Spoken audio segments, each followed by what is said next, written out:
For circle the head and shake the tail, I teach two different versions. One's a little bit harder, one's a little bit easier. In the videos that you can follow along with, I do the easier one. You're welcome to do the harder one. Depends on your body's fitness level, your comfort level, and what you can do safely. There are many other variations that exist for this exercise, but I'm just going to focus on these two because these are the ones that I know best. The first thing to be aware of, as you're placing your hands on your legs for this one, make sure you arc the arms out, make them round, and you want to push the palms down toward the floor, kind of pushing the edge of the hand and the wrist on the pinky side away from you. This helps open up your heart meridian, according to Chinese medicine, to help balance the energy in your heart.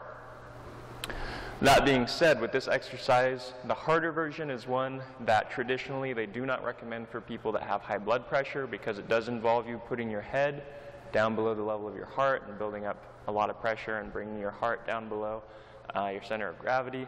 So if you are someone who has heart problems or high blood pressure, it's probably a good idea to avoid the harder one unless you get it cleared by your health care provider. So to start with, we put our hands in that position. We're going to bend our legs, and again, the feet are only as far apart as is comfortable. This one's going to be better if your feet are a little bit wider. Now, the more difficult version of this one, you place your hands on your legs, and that's there for a couple of different reasons. One, like we said, to help open up that heart meridian. The other is, as you come down with this one, you're going to be taking your body's weight and putting it way out here.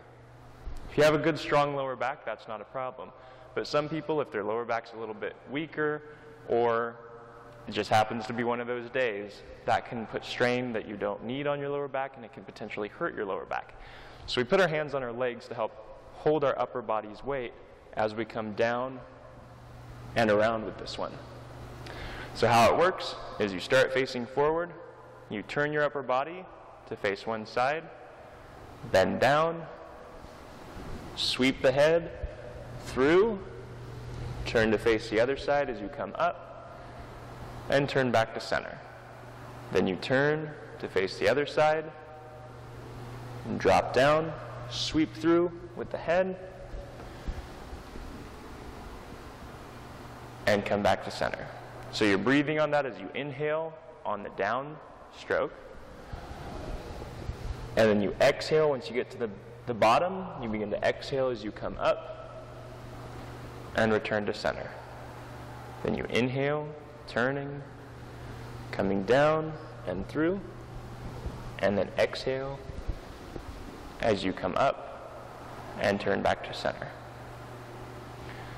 Now, you can bend your knees as much as is comfortable for you there. Some people like to get really low with their knees, and they come down here and come up. Some people like keeping it a little bit higher. That tends to be a little more comfortable, a little more relaxing as you do this one.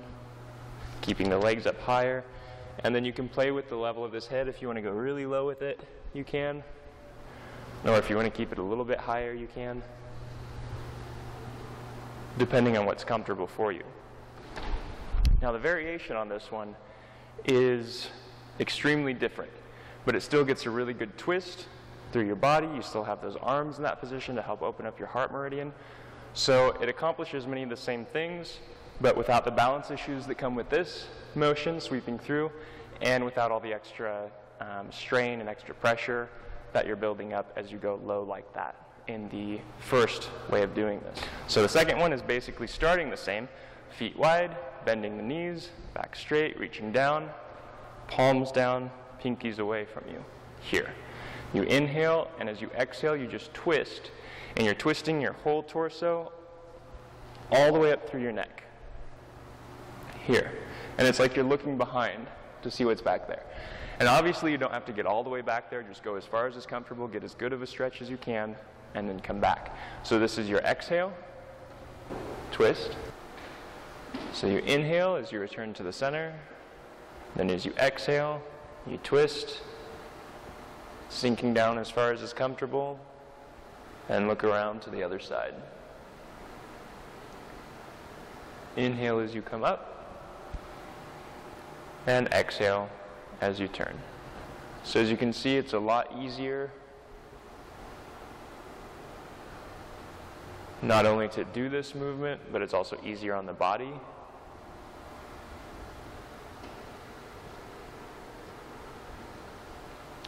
It's easier to maintain your balance, less likely that you will get dizzy as you're going around.